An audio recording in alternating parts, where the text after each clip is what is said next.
Magandang gabi po sa inyong lahat, mga kababayan.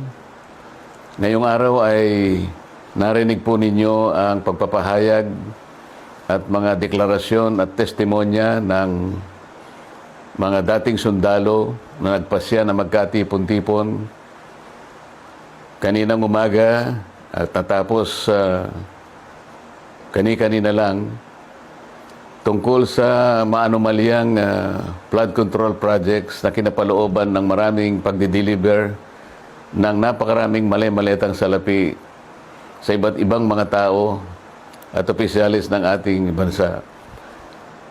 Yan po ang sinasalamin sana, mga kababayan, ng dapat na nangyari na inaakala naming huling pagdinig sana ng opisyal na Blue Ribbon Committee na aming sinet noong June 11, 2026. Hindi nga po natuloy yun, mga kababayan, dahil nung matunugan ng ibang mga kasama namin na kami magdadaos uli ng panghuling hearing na lang ng Blue Ribbon Committee, ay sinabi nila na mayroong security threat ang Senado at ang aming mga kawani ay sinabihan nila na mag-work from home na lang. Dahil po sa security threat at nagkaroon po ng napakaraming mga tanod sa Senado at wala naman po kaming magagamit na mga kawani, hindi po natuloy yung June 11 hearing na yon. At nang dahil doon ay nagpasya ang mga kumukup-kup dun sa 18 at higit pang mga dating sundalo na maggawa na lang ng pagpapahayag na ginawa nga nila sa araw na ito. Yan pong mga narinig nyo sa araw na ito ay siyang dapat na marinig po ninyo sa isang pagdinig ng Blue Ribbon Committee na ang representasyong ito ay matagal na pong itinalaga ang kanyang kakayahan na siya ang manguna na matukoy po natin ang mga taong nasa likod ng napakamalaganap at napakamalaking nakawan sa salapi ng bayan na ganap po sa kasaysayan ng ating republika. Nang dahil po dyan ay marami po ang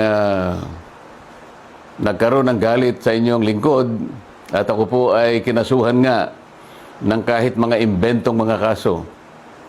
At maaari pong isang araw, hindi po natin alam kung ngayon o bukas, sa kamakalawa, ay iahain po sa akin ang warrant of arrest upang ako po arestuhin upang hindi ko na maipagpatuloy ang aking gustong mangyari na matukoy po natin ang mga may kagagawan ng lahat ng ito at mapanagot natin sila. Pero wag po kayong mag-alala kahit ako po ay kanilang maaresto at maipakulong, kagaya na po ng sinasabi ko, ay hindi po tayo titigil hanggat hindi po natin natutukoy ang mga taong ito dahil kayo po talaga ang dapat pagsilbihan namin. Interest po ninyo ito. Huwag kayong mawawalan ng loob at huwag kayong mawawalan ng pag-asa. Pansamantala lang naman siguro ang hindi tayo magkikita ng harapan. Ngunit dahil po sa ating pakikipaglaban, alang-alang po sa interes ng ating bansa, ay kailangan tayong magkaisa. Sa tulong po ng Panginoon Diyos, magtatagumpay din po tayo. Mabuhay po kayong lahat at sana'y araw-araw ang diwa ng ating pagkakaisa ay huwag pong mawala sa bawat isa sa atin. Salamat po sa inyong lahat. Tore, oh, tore, oh.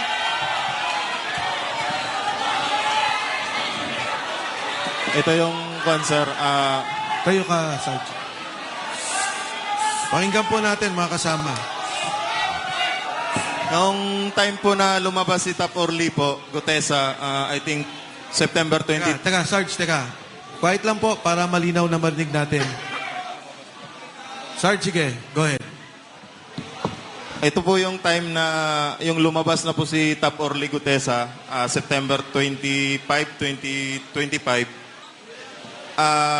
Inumpisahan na kaming 24. Inumpisahan na po kaming kausapin ni General Torre po para bigyan po ng mga offer po, katulad po nung cellphone po. Ito po yung cellphone na nakuha ko. Tapos binigyan rin po kami ng 50,000 po para kapalit po doon sa affidavit na magpapatunay po na papasinungalingan namin yung mga pahayag po ni Tap Orly Gutesa po.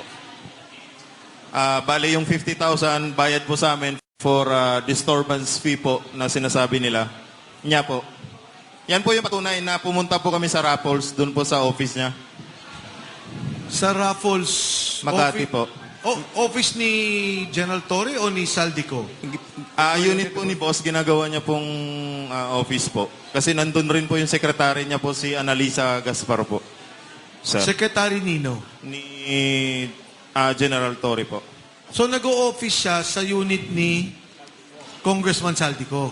No, sir. Parang ginamit lang yan, sir, na pang-establishment namin na kakausapin kami, sir. Diyan kayo nag-set ng meeting. Yes, sir. Yung time kasi na yan, sir, hindi rin namin alam kasi ang akala namin, sila pa ni dating speaker at saka si Bosaldi. Yung pala, ginagapang na pala, sir. Kaya akala namin, si boss pang nagpupundo dyan para ma-hold the line kami, sir. Para hindi kayo lumabas. Opo. Sino-sino itong mga nandito? Yung dito po, yung naka-gray po, si kasamahan po namin, si Tap Malati po, retired Army, si General Torre po, si Tap Lupian, si Sarge Master Polidario, si Tap Pabiluna, at saka ito po, yung ulo po, si Tap Voluntante po. Kasama rin dyan po. Actually, sir, marami kami dyan. Mga 15 kami, sir, na pinapirma po ng NDA po. Non-disclosure agreement at saka yung affidavit po na magpapatunay na papasinungalingan po namin yung sinasabi ni Tap Orly po. So nagkaroon kayo ng isa lang na affidavit para sabihin nagsisinungaling si Orly Gutesa. Individual. Individual yun, sir. Kaya nga, individual affidavit, pero yung affidavit, ang sinasabi lang, nagsisinungaling si Orly Gutesa. Tama? Opo, sir, tama. Tama po, sir. Tama. Okay. Matanong ko lang, bakit ang posing nyo nakaganyan? Yan yung time na inaamon niya si, sir, baste ng boxing. Kaya ganyan ang posing nyo. Oh, yes, sir. Next.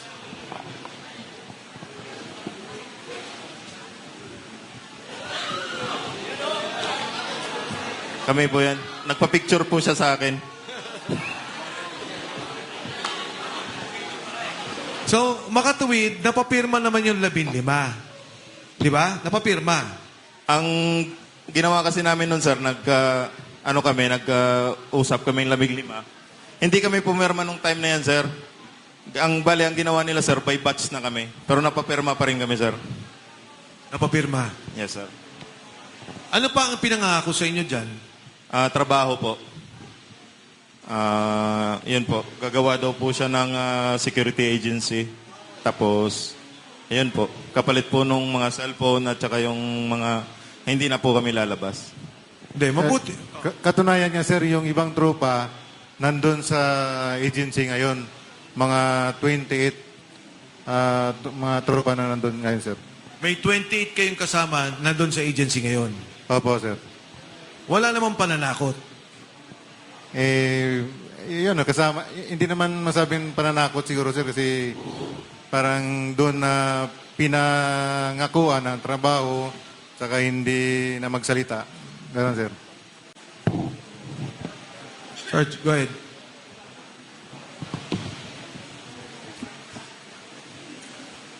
Sir, karagdagan po doon sir, sa binanggit po ni Sarge Baupan, sir, regarding doon sa cellphone.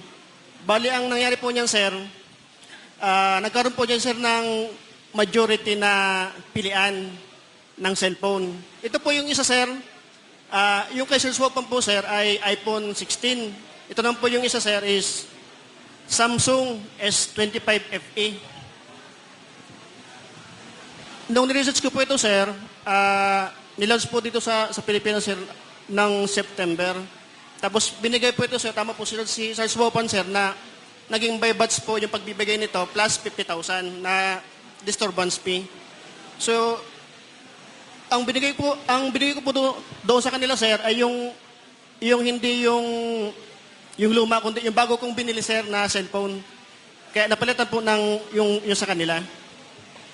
Tapos po doon sila sa Elite, sir, sa pagkakaalam ko po, sir, 29 po sila yung nandun. Bali, nakapasok po kami doon ni Sir Sinesa, sir, nung December 19 until hanggang March 15, sir. Andun pa po sila yung iba, sir, na mga kasama namin. So tingin nyo kung ipapatawag yung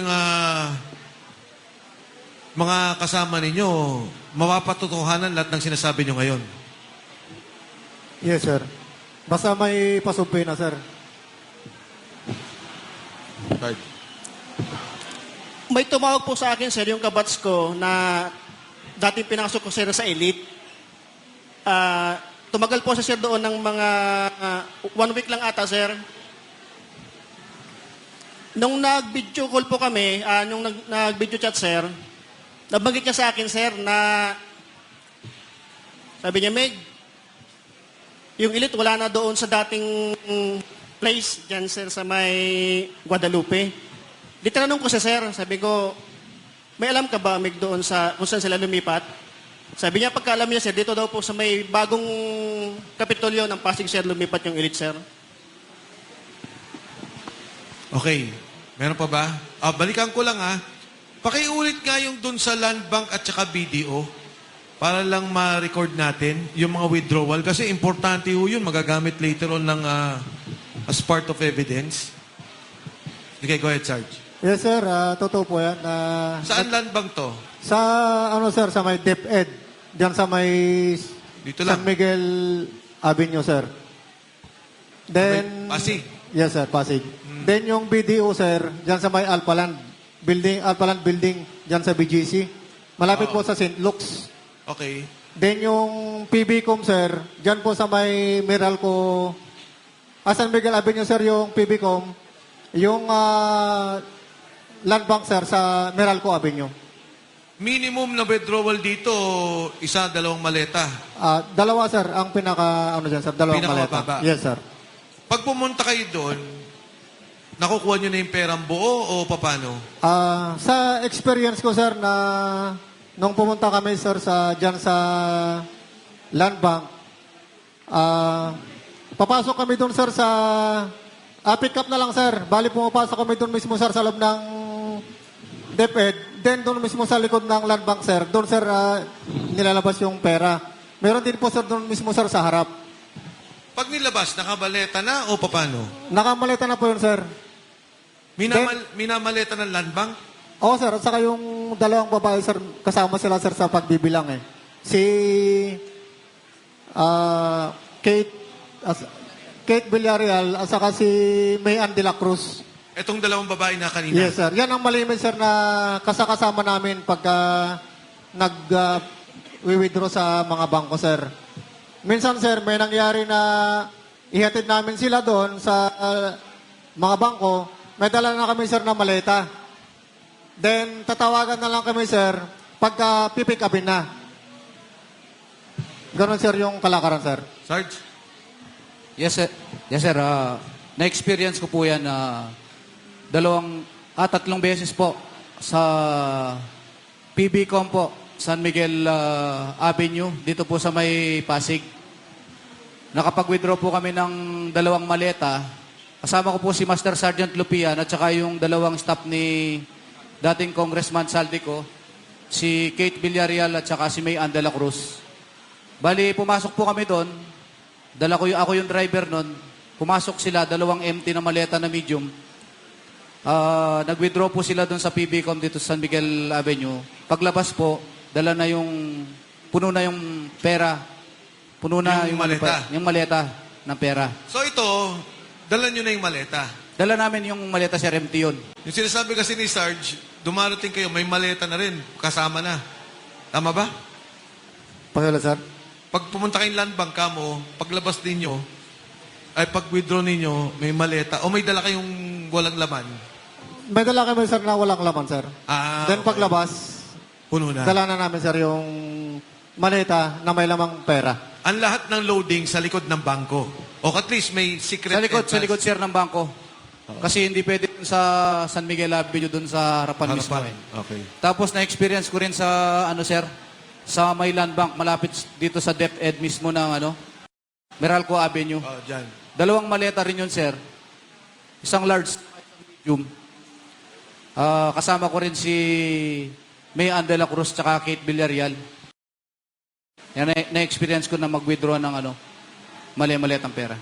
So, base sa mga testimonial ninyo, so iisa na patunayan natin na ang opisina ni Congressman Saldico, receiving at distribution.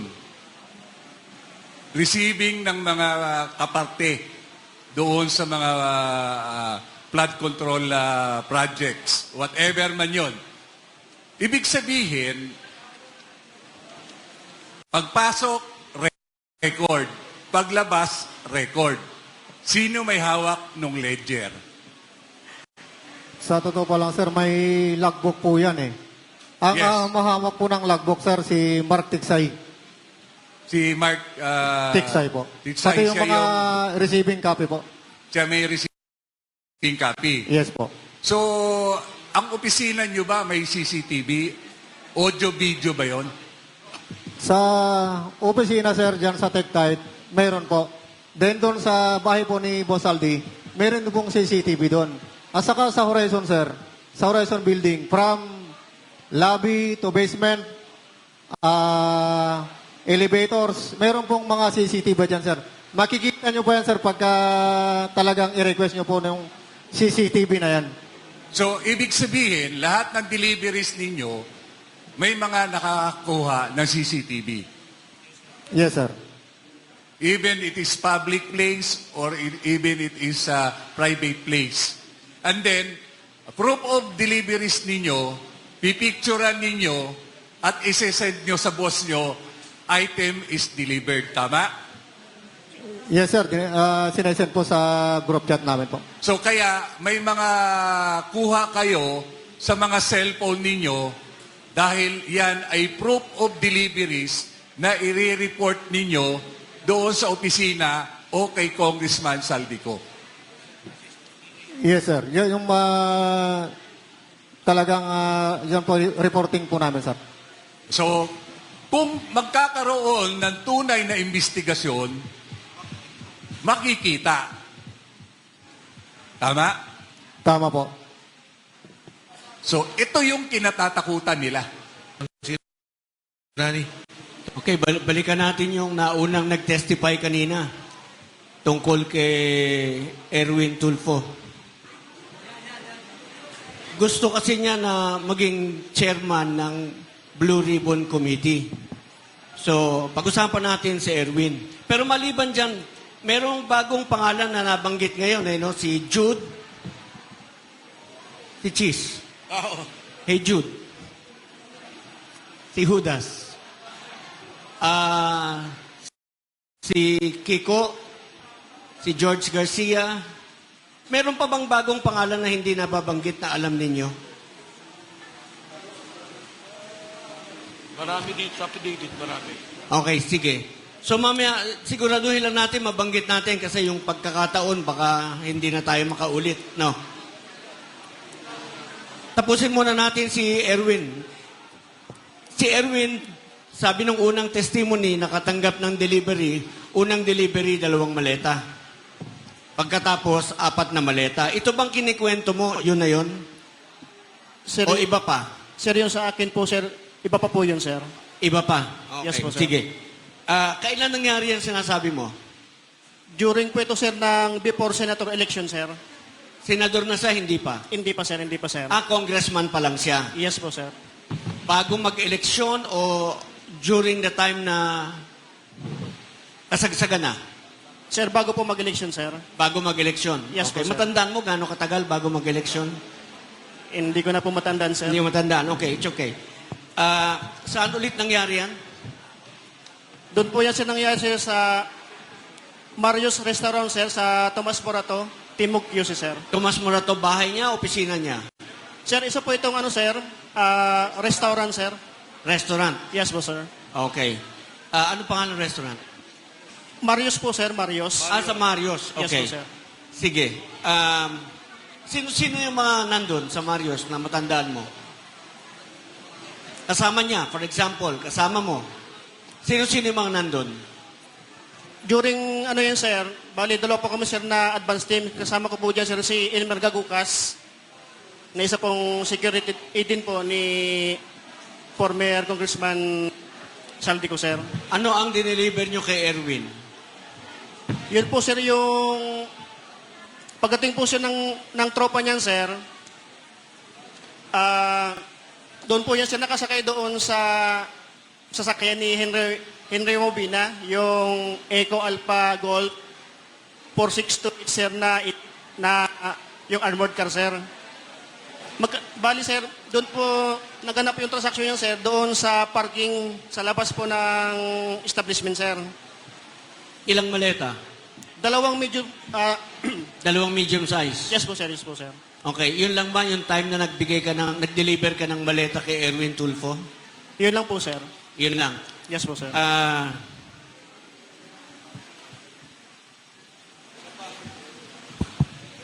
Singit ko lang, Nag-deliver ka rin ba sa bahay ni Erwin Tulfo?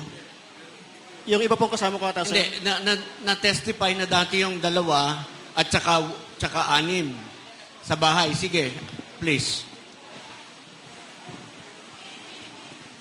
Magandang hapon po, sir, sa lahat na nandito. Ako po yung nag-deliver sa bahay po ni Congressman Erwin Tulfo na ngayon po ay senador na. Saan ang address? Dito po sa may Green Hills. Dito lang po, sa kabila lang po. East Green Hills. Yes. Okay. Ito yung Sige. nagkaroon ng kontrobersyal kalaban ng Homeowners Association, tama? Yes, sir. At dagdag ko lang, sir. Dito po sa Green Hills, hindi ka po dyan makakapasok kung walang doon sa loob. Mag-a-approve. Okay. Jen, follow up ko lang, kung bakit sa Marios nag-deliver, kasi congressman pa lang si Erwin Tulfo doon sa ACT-CIS. Ang opisina ng ACT-CIS nasa Timog lang. Kaya ang lapit lang doon sa Marios Restaurant. Okay. Yung Marios nasa Tomas Morato, yung opisina nila nasa Timog, malapit dun sa Circle. So, andito lang yung Marios, kaya ganon. Okay.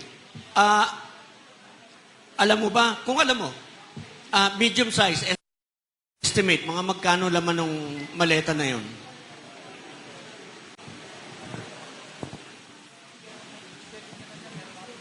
Sir, yung medium size po, sir, ay estimated po yun, sir, ng 40 to 50 million, sir, ang isa po, sir. 40 to 50 million. Okay. Yes po, sir. Puntahan natin si George Garcia. Hindi ko po kamag-anak yun, ha? Si George Garcia, kaya ako interested, kasi nung pinailan ko ng disqualification si Erwin Tulfo dahil hindi natural born Pilipino yan, dinismiss ni George Garcia yung kaso on technicality. Ang sabi niya, hindi ka nag-attach ng COC. Anyway, hindi yun ang kaso. Anong dineliver mo kay George Garcia? Sir, yung dala po namin nun, sir, isang hand carry bag po, sir, na kulay itim. Isang hand carry na kulay itim. Yes po, sir. Hand carry bag, sir, na kulay itim po. Mga magkano laman nun? Ang nabanggit po sa akin, sir, ni Mark Tiksay, sir, 10 million, sir, yun, sir, yung laman, sir. 10 million. Yes po, sir. Yun lang ba ang time na nag-deliver ka kay George Garcia? Yun lang po, sir. One time. One time lang po, 10 sir. million dun sa parang bag. Yes po, sir. Saan nangyari ito? Diyan po, sir, sa may Dasyang Tower, sir, sa may along Peria Street, corner De La Rosa, sir, sa Makati, sir. Sa Makati. Yes po, sir. Kung matandaan mo, sino kasama niya? Kung kilala mo. Yung driver niya po ata yung, sir, yung nag-receive ng hand carry bag, sir. Okay. Pero sigurado ka si George Garcia yon. Yes po, sir. Yes po, sir. Bakit mo alam na si George Garcia yon? Sir, kilala ko po siya sa mukha, sir. Kilala mo sa mukha? Yes po, sir. Okay. Alright. Maraming salamat. Thank you, Attorney. So, May tanong lang ako, no? Sa inyong lahat, sino ang nag-deliver kay Speaker Martin Romualdez? Lahat.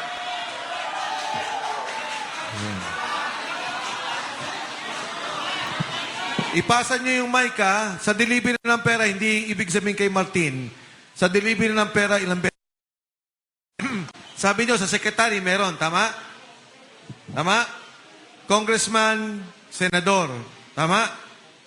Oh, sige, pasahan ng mic. Ilang beses ka nag-deliver ng pera? Total. Yes, magandang hapon po.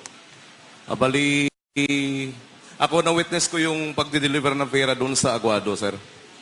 Hindi lang kay speaker, sa lahat. Sa lahat-lahat. Bali, may pinapaano silang mga media. Sa media personality kasi ako na-assign. So, nangyayari dyan, nagbabudget yan si speaker para sa mga media through Congressman Saldico. Then, mangyayari, may nabanggit ako nakaraan during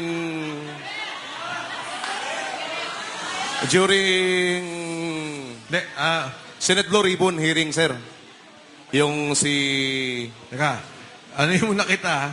Yung delivery mo ng pera, araw-araw ka? Yes, sir. Pag may mga lakad, sir. Hindi. Sa normal, kasama yung kay speaker, kasama senador, kasama yung sinasabi mong sinasamahan mo almost every day. Yes, sir. Almost every day, sir. Okay. Sige, tuloy. Bali, ito dahil na-open naman to, sa mga media personality, dadagdag ko doon si